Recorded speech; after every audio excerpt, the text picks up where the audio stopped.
Tuhan bersamamu dan bersama rohmu. Injil Tuhan kita Yesus Kristus karangan Santo Lukas. Dimuliakanlah Tuhan. Orang akan datang dari timur dan barat, dan mereka akan duduk makan di dalam kerajaan Allah. Dalam perjalanannya ke Yerusalem, Yesus berkeliling dari kota ke kota, dari desa ke desa, sambil mengajar. Maka bertanyalah orang kepadanya, Tuhan, sedikit sajakah orang yang diselamatkan? Jawab Yesus kepada orang-orang di situ, berjuanglah untuk masuk melalui pintu yang sempit itu. Sebab aku berkata kepadamu, banyak orang akan berusaha untuk masuk, tetapi tidak akan dapat. Dan jika tuan rumah telah bangkit dan menutup pintu, kamu akan berdiri di luar dan mengetuk-ngetuk pintu sambil berkata, Tuan, bukakan kami pintu. Tetapi dia akan berkata, aku tidak tahu dari mana kamu datang. Maka kamu akan berkata, kami telah makan dan minum di hadapanmu. Engkau telah mengajar di jalan-jalan kota kami. Tetapi dia akan berkata kepadamu, aku tidak tahu dari mana kamu datang. Enyalah dari hadapanku, hai kamu sekalian yang melakukan kejahatan. Di sanalah akan terdapat ratap dan kertak gigi apabila kamu akan melihat Abraham dan Ishak dan Yakub dan semua nabi ada di dalam kerajaan Allah. Tetapi kamu sendiri dicampakkan keluar. Dan orang datang dari timur dan barat, dari utara dan selatan. Mereka akan duduk makan di dalam kerajaan Allah. Ingatlah, ada orang yang terakhir yang akan menjadi terdahulu, dan ada yang terdahulu yang akan menjadi yang terakhir.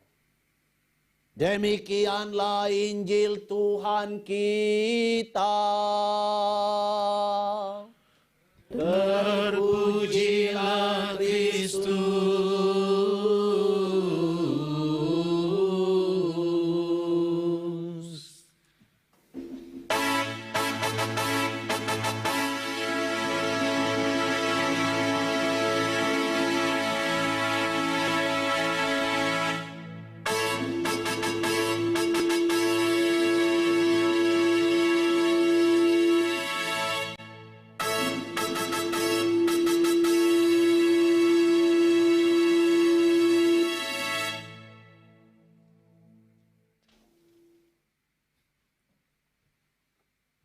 Ibu-ibu, bapak-bapak, saudari-saudara seiman.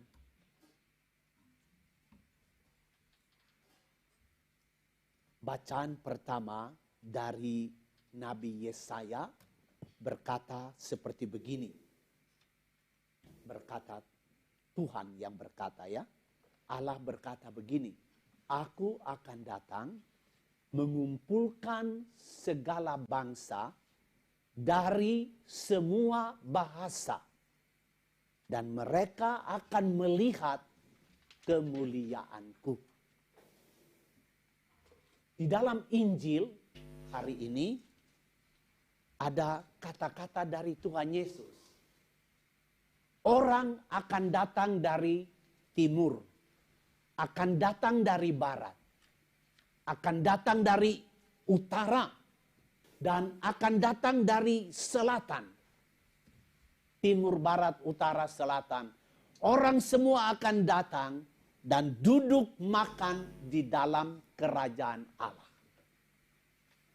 Artinya apa? Kata-kata dari perjanjian lama, dari mulut Nabi Yesaya, dan kata-kata Tuhan Yesus dalam Injil. Yang dimaksud adalah keselamatan yang ditawarkan oleh Tuhan Allah itu, Dia menawarkan kepada semua orang dari segala suku, bahasa, bangsa, agama, tidak peduli dari manapun dia, dari agama apapun dia, Tuhan menawarkan keselamatan bagi semua orang.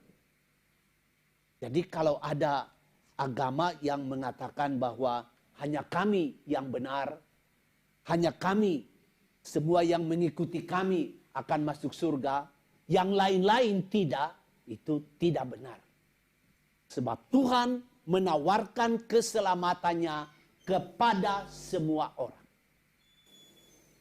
Sekarang pertanyaannya, bagaimana caranya supaya kita bisa masuk ke dalam keselamatan Tuhan itu?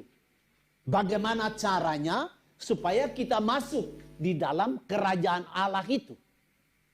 Nah, hari ini Tuhan mendidik kita. Hari ini Tuhan mengajar kepada kita jalan. Jalan untuk bisa masuk di dalam keselamatan itu. Tadi di dalam bacaan kedua, surat Ibrani, kita dinasihatkan supaya jangan kita meremehkan ajaran dan didikan dari Tuhan. Hari ini Tuhan mendidik kita, mengajarkan kita jalan untuk mencapai keselamatan itu. Nah, ada dua jalan yang Tuhan ajarkan kepada kita hari ini. Jalan pertama, Tuhan mengatakan, masuklah ke dalam keselamatan itu, tetapi melalui pintu yang sempit. Tadi kita dengar dalam Injil kata-kata itu. Masuklah melalui pintu yang sempit. Mungkin ibu bapak dan saya, kita bayangkan orang berduyun-duyun kan tadi datang dari timur ke barat, utara dan selatan. Dan Tuhan mengumpulkan semua bangsa dan dari semua bahasa, pasti banyak orang banget. Sehingga pintu itu tidak cukup ya. Orang akan berdesak-desakan, akan sikut menyikut supaya bisa masuk lewat pintu yang sempit itu. Mungkin kita berpikir seperti begitu. Sehingga mungkin juga selama kita di sini, kita sudah pikir mungkin ada tukang catut di sana, di surga. Dan kita bisa pesan karcis lewat mereka atau bagaimana. Atau mungkin juga ada preman-preman di sana yang kita bisa sogok supaya kita bisa masuk lewat pintu yang sempit itu. Ternyata tidak seperti begitu. Yang Tuhan maksud masuk melalui pintu yang sempit adalah latihan untuk membuat diri kita itu kecil. Semua yang kecil, kurus, pintu sempit apapun dia bisa masuk. Tapi orang yang gendut, besar, tidak bisa masuk. Nah, pintu yang Tuhan siapkan ini, dia tidak akan mengatakan, oh karena kamu badan besar, jadi saya membuat pintu sedikit lebar. Tidak. Pintu itu tetap sempit seperti begitu. Jadi Tuhan mengajarkan kita supaya kita berlatih membuat diri kita kecil. Semakin kita kecil, semakin kita bisa masuk lewat pintu yang sempit itu. Semakin kita besar, membuat kita tidak bisa masuk, sesak. Nah, apa artinya kita melatih diri menjadi kecil? Artinya kita melatih diri untuk menjadi orang yang rendah hati di hadapan Tuhan yang maha besar. Semakin kita merasa kecil di hadapan Allah, kita semakin melihat kebesaran dan keagungannya. Tapi semakin kita membuat diri kita besar, karena saya punya kekuatan, saya punya kepandaian, saya punya keterampilan, saya punya keahlian, saya punya kekayaan, saya punya kekuasaan. Lalu kita menganggap diri orang yang angkuh, orang yang sombong. Karena saya punya kekuatan. Nah, jikalau kita seperti begitu, tidak bakalan masuk lewat pintu yang sempit itu. Sesat. Orang yang menganggap diri besar di hadapan Tuhan, dia tidak bisa masuk ke dalam kerajaan Allah.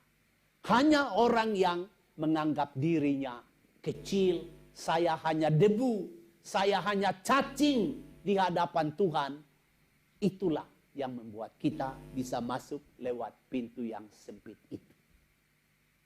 Pertanyaan kedua, bagaimana caranya kita mengecilkan diri itu supaya kita bisa masuk lewat pintu yang sempit itu? Ingat ibu bapak baik-baik bahwa Tuhan menawarkan keselamatan itu kepada semua, kepada semua. Jadi kita semua harus belajar menjadi kecil supaya bisa masuk lewat pintu yang sempit itu. Jadi jangan pernah kita merasa angkuh dan sombong, congkak di hadapan Allah. Nah, pertanyaannya bagaimana kita melatih diri supaya menjadi kecil? Satu, dengan cara bermati raga. Dalam gereja kita dan dalam agama-agama lain, umpamanya agama Islam, ada masa di mana kita berpantang dan berpuasa. Dalam gereja Katolik itu pada masa Prapaskah. Kita punya 40 hari masa pantang dan puasa. Di dalam agama Islam ada bulan suci Ramadan. Selama 1 bulan umat muslim melatih diri dalam puasa. Nah, ibu bapak, itulah salah satu cara untuk membuat diri kita kecil. Bermati raga, mengendalikan hawa nafsu, mengendalikan kedagingan kita, supaya kita melihat kebesaran Tuhan. Ibu bapak masih ingat, jikalau bulan Ramadan selesai dan umat Islam merayakan Idul Fitri, bisa kita mendengar gaung tabuh dari masjid-masjid dan orang berjalan di jalan sambil berteriak, Tuhan Maha Besar, Allahu Akbar. Itu karena apa? Karena orang sudah melatih diri menjadi kecil di hadapan Tuhan pada waktu pantang dan puasa itu. Sehingga dia bisa melihat kebesaran Allah, keagungan Allah itu. Hanya orang yang rendah hati, dia bisa melihat keagungan Allah. Nah, salah satu cara melalui pantang dan puasa. Bermati raga. Cara yang kedua adalah melatih kerendahan hati. Umpamanya di dalam pergaulan kita punya teman baik. Tiba-tiba teman kita ini tersinggung. Mungkin karena kata-kata kita yang kurang baik. Atau cara komunikasi kita yang maksudnya baik tetapi bahasa yang kita pakai menyinggung hatinya. Lalu kemudian dia marah kepada kita. Dan karena marahnya ini begitu hebat, hati saya juga kesal. Akhirnya saya juga balik marah kepada dia.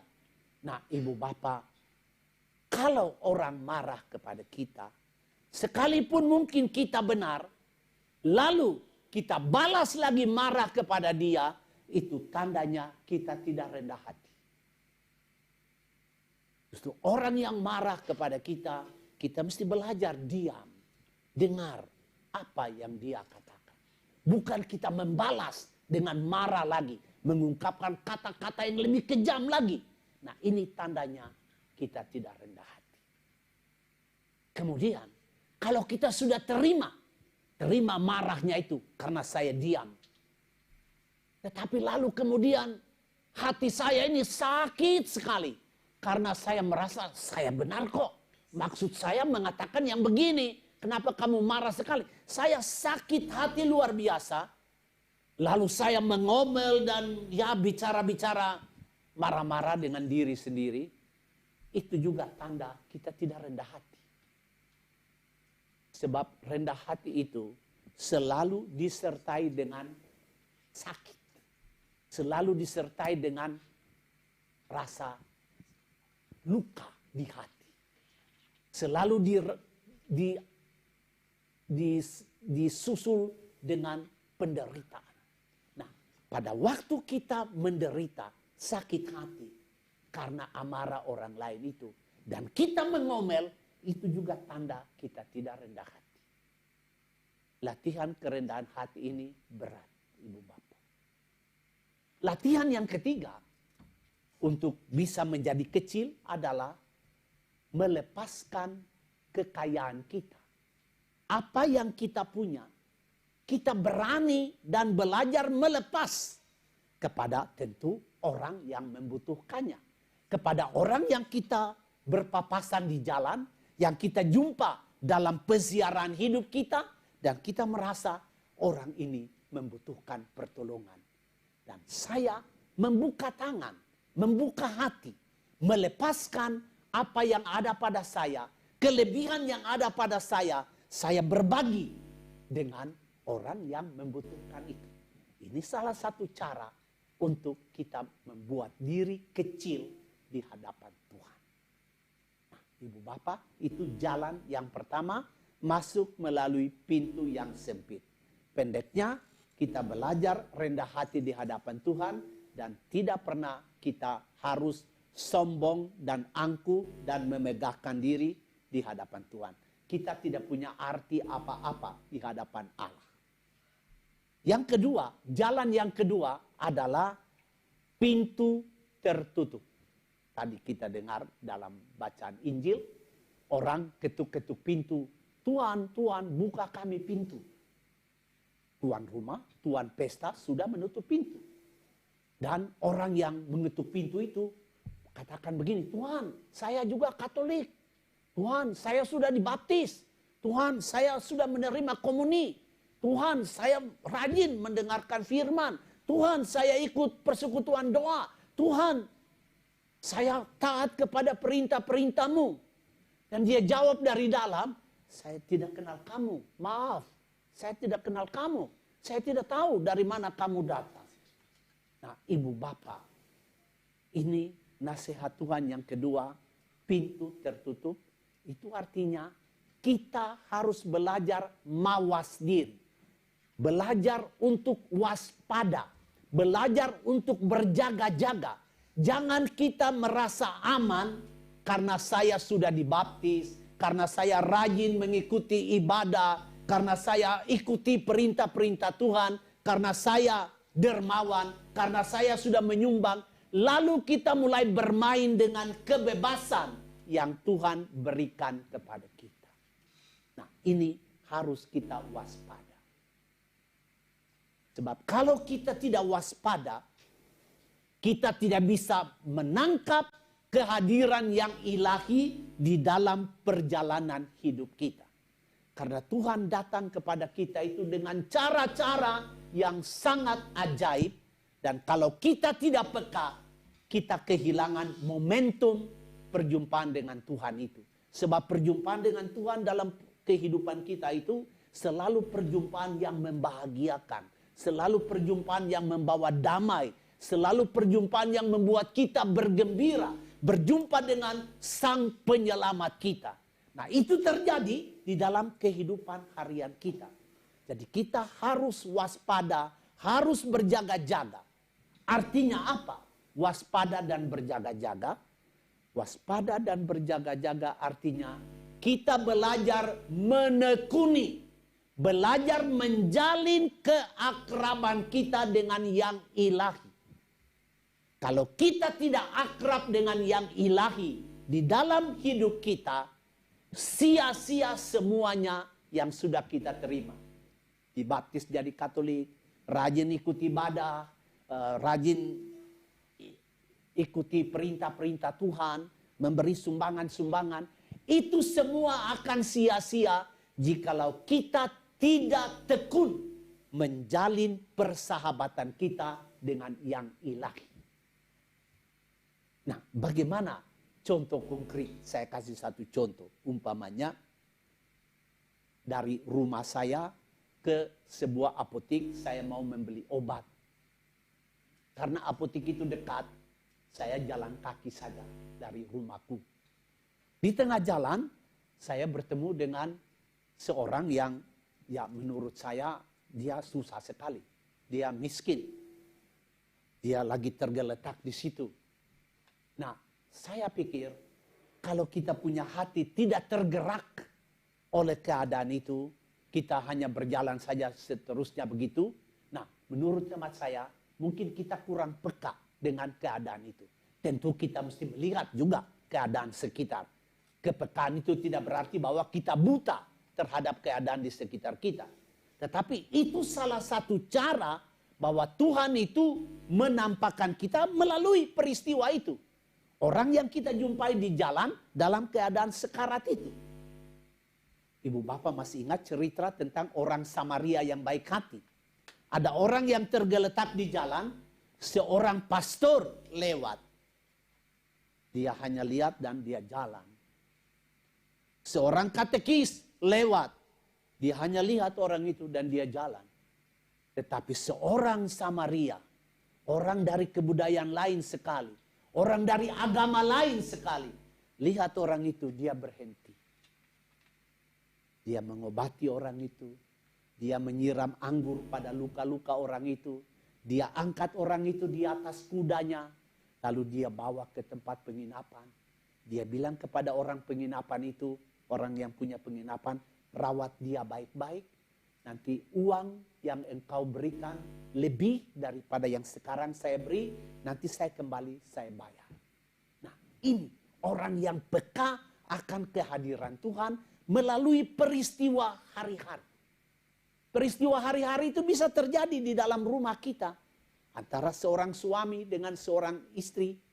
Bagaimana istri berada dalam keadaan susah. Dia meminta kehadiran suami, menemaninya supaya hatinya bisa lega, hatinya bisa aman. Suami tidak peduli. Suaminya bilang, nah aku ada janji dengan orang. Udahlah nanti saja deh, nanti kalau aku pulang. Sayang, ibu dalam keadaan sangat sedih. Dia mau curhat tetapi suami harus pergi. Nah ini namanya contoh di mana kita kurang peka. Sebaliknya juga, bagaimana seorang istri peka kepada suami. Suami pulang capek-capek, ya ketemu dengan istri, selamat malam ma.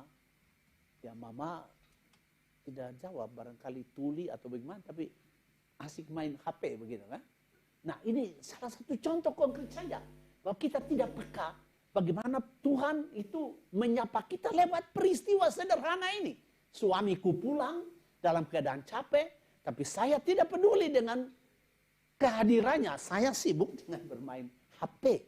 Nah ini ketidakpedulian kita. Nah ibu bapak, pintu yang tertutup itu artinya bagaimana kita tekun menjalin keakraban kita dengan Tuhan melalui doa dan melalui perbuatan-perbuatan kita hari-hari. Doa itulah cara menjalin keakraban dengan Tuhan dan perbuatan-perbuatan kita peduli kepada sesama kita. Itulah cara di mana kita menjalin keakraban dengan Tuhan. Ibu bapak, saudara-saudari seiman, saya tutup permenungan ini. Mari kita semua sadar bahwa Tuhan ini membuka kesempatan bagi kita semua untuk masuk ke dalam kerajaan surga. Tetapi kita mesti berlatih. Berlatih karena masuk kerajaan surga itu pintunya sempit. Jadi kita mesti mengecilkan diri. Dan kita berlatih untuk menjalin keakraban kita dengan Tuhan. Sebab pada waktu kita mengetuk pintu, Dia tahu kita punya suara. Karena pada waktu kita di sini, kita sudah akrab dengan Dia. Maka ketika kita memanggil namanya Tuhan, Tuhan tolong. Dia tahu, oh ini Yosomarin yang panggil aku. Ya, karena akrab dengan Dia pada waktu kita di dunia ini. Moga-moga kita semua berjuang. Berjuang ekstra karena pintu keselamatan terbuka, cuma sempit dan hati-hati. Jangan sampai kita terlambat pintu ditutup.